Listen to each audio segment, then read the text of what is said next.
for BC1. For BC1. We about to find out. What's the word, Neek? Drama. He's done it. He's won in his time.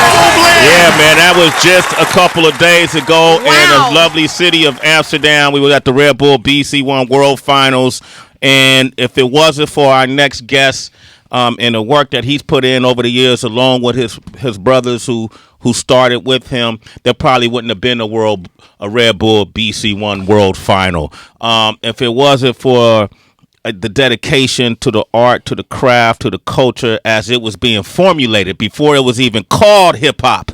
This man was in the front lines, on the grounds, helping to create this thing that we've all been able to sustain and make a living in inside of this culture called hip-hop. Wow. Original Rocksteady crew.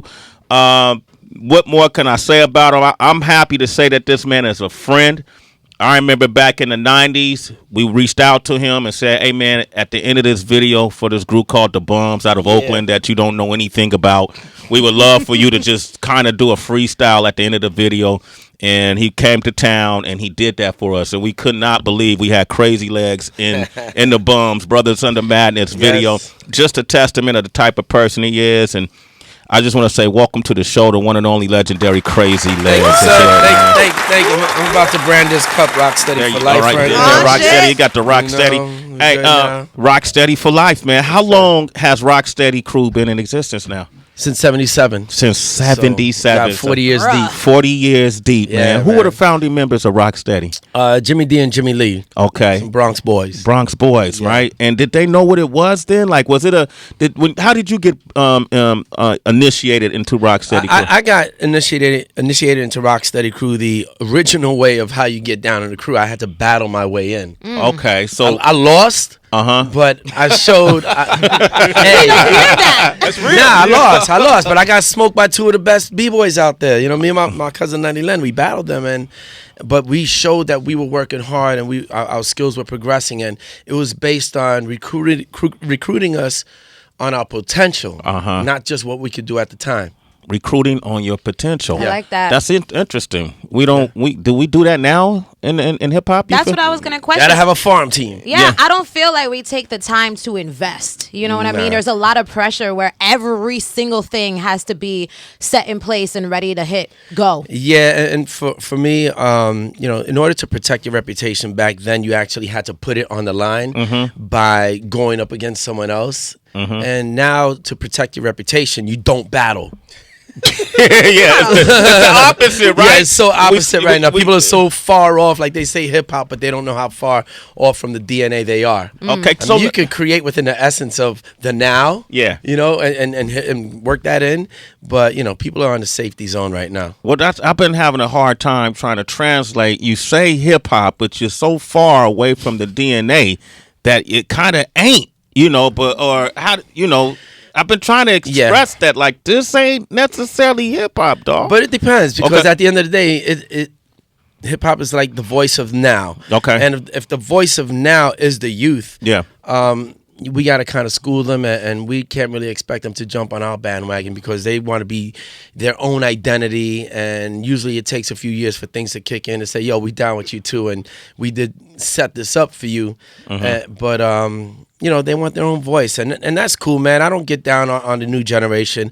I say let them live, and we keep it moving. School them as you can, and then figure it out later on. Let's do some quick schooling. Yep. Okay. Red Bull just did and I'll come to you, Tracy. The BC1 World Finals. Congratulations to B-Boy Minnow. Yes, from the Netherlands. From the Netherlands, who won. That's the second time winning, which is pretty much. First time. First time. Yes. Okay, that's his first time. Yeah, first time. Okay. All right. Which is to win that prestigious prize. It's like winning a Super Bowl, or it's like winning an NBA championship. Easily. Or a world title in boxing, right? Yeah. Okay, so B-Boy, Beat Girl. Where did that term originate? B-Boy, B-Girl originally meant Bronx Boy or Bronx Girl, which then evolved into Break Boy or Break Girl, and then Run DMC started using the term in a song, and I think since they grew up in Queens, they didn't know the Bronx terminologies, and they confused hard rock stance with B-boy B-boy stance, stance. which there was no such thing as B-boy stance. So I actually approached them in San Francisco at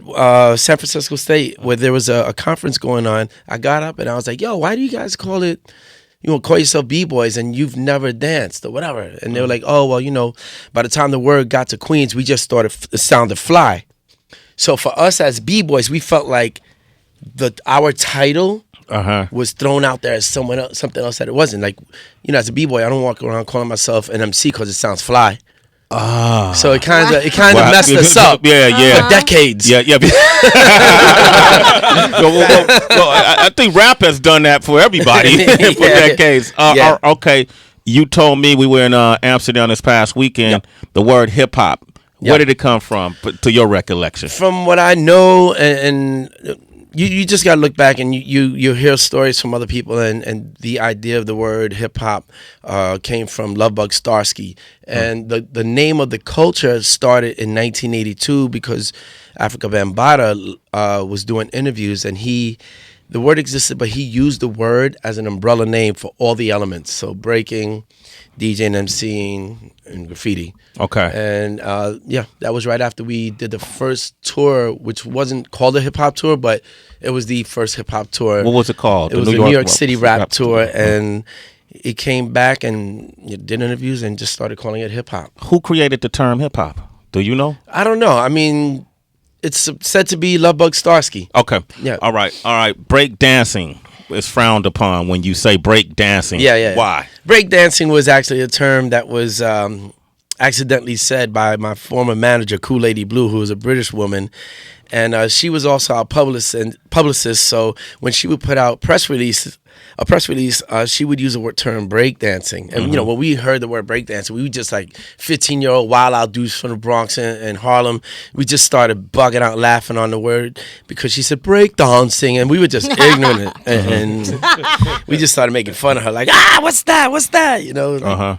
Okay, when I go now, I've been very fortunate that I've been accepted in the community to come and commentate with the Red Bull BC1 tour, as well as Just the Boo and the different things I've gotten a chance to see. And it's just being a fan of the culture and going out to France and seeing all these kids from all over the place that just dance as good as any of the kids that dance here, if not better, right?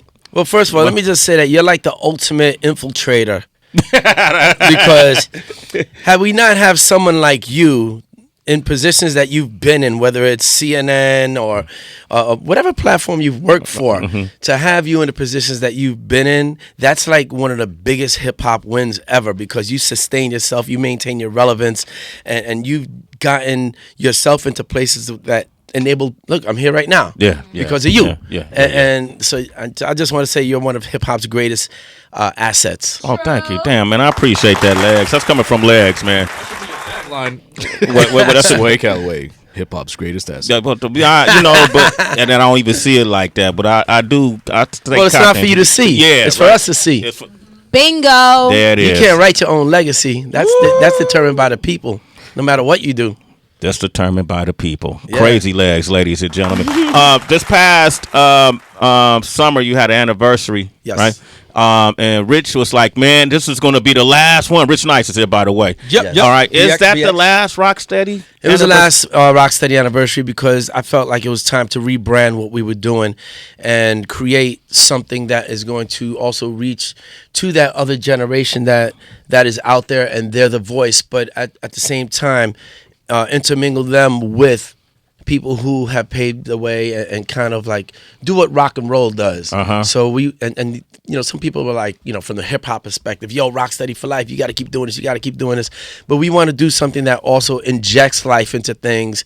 So we want to be able to use that as a platform to raise money as well, and look for people in the community who are doing great things but may not understand how to write a grant or get that money to support what they're doing. And we'll just find them and be like, yo, we know what you're doing. Here's 5 G's. Pay your bills or put it into your program, and let's just support our community. I appreciate that. Crazy Legs, ladies and gentlemen. And it's going to be a music festival, so we keep it going. But real quick, I'll let you go, Trace. I every time I come back from one of these events, I try to paint the picture. And I try to tell folks, like, whether it's Battle of the Year, that we were just at a couple of weeks ago in Germany, or Just a Boo, or Red Bull BC1. We were in Japan last year. We were in Amsterdam this year. And every place we go to, these arenas are packed and sold out. Thousands of people, self-sufficient. Right? Yeah. Without any mainstream push. We don't need it. It's like the thing about what we do is that we're life battle tested. We're one of the few elements that's life battle tested in terms of whether the media is there or not. You take most of these people out and you take away you take away the platforms that most people have these days. Where would their rap careers be? Yeah. If they actually had to have a real show put together and establish some sort of following based on actual skill and performance. You know? So. Go ahead, Rich. Nice. Rich! BX. Watch out, ladies. So I'm dying. I'm actually dying. So there's a lot of conversation of everything going on now with the hip hop as far as we are in the years of it. And in the Bronx, you are a legend, obviously. Is there any aspirations for you to come to the Bronx or back to the Bronx, because I know you're still there, and create a b-boy school in the Bronx? I know you teach on a regular and you travel and teach, but an official b-boy school that can get grants and get notoriety, because I know that there's a lot of museums in the works and all that, but that's for the past of what's going on. I know you're talking about the future. You would be the perfect person. Are there aspirations to do that? Well, I think Rocksteady for Life is going to be the launch pad for things like that. That's truly what we're ending up doing, especially with everything that's going on in Puerto Rico and how we've taken the initiative to be proactive in helping out people. It just got us into this speed zone right now where we're having to establish our 501c3 status yesterday, you know? Right. And it's only right that we do something in the Bronx. I've done a lot of volunteer work in the Bronx. I've done fundraisers in the Bronx. You know, that's always going to be my heart. You know, I'm a Bronx Puerto Rican, and that's what it is. So, yes. Dope. I wanted to take a second to pedal backward, because I don't know. I feel like you kindled a rant in me, because I'm reminded a lot of times people will say that the now is synonymous with the youth.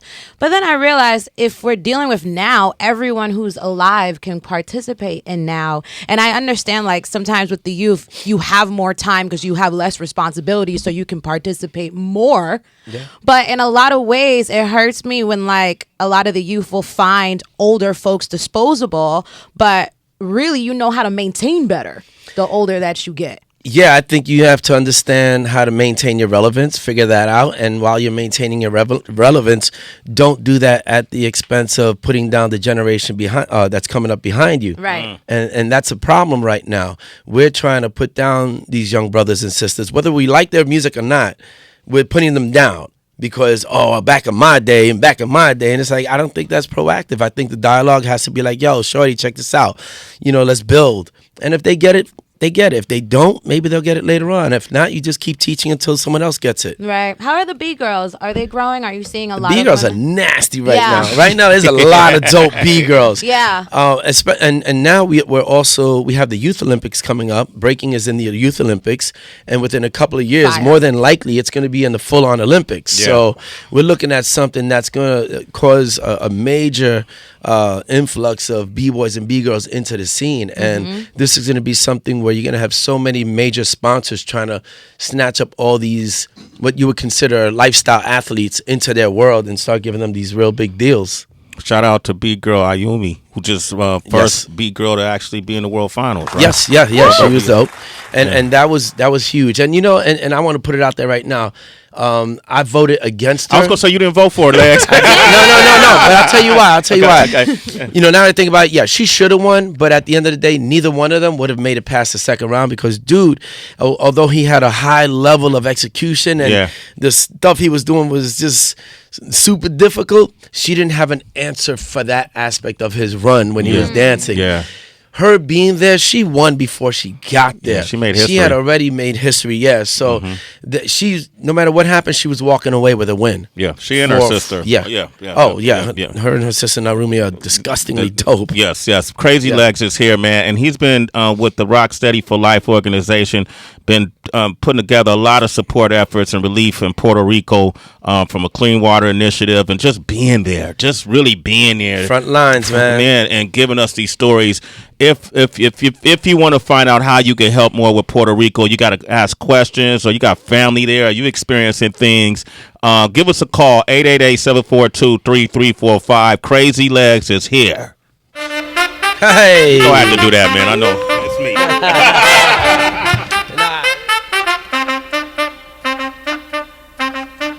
It's Sway in the morning, only on Shea 45.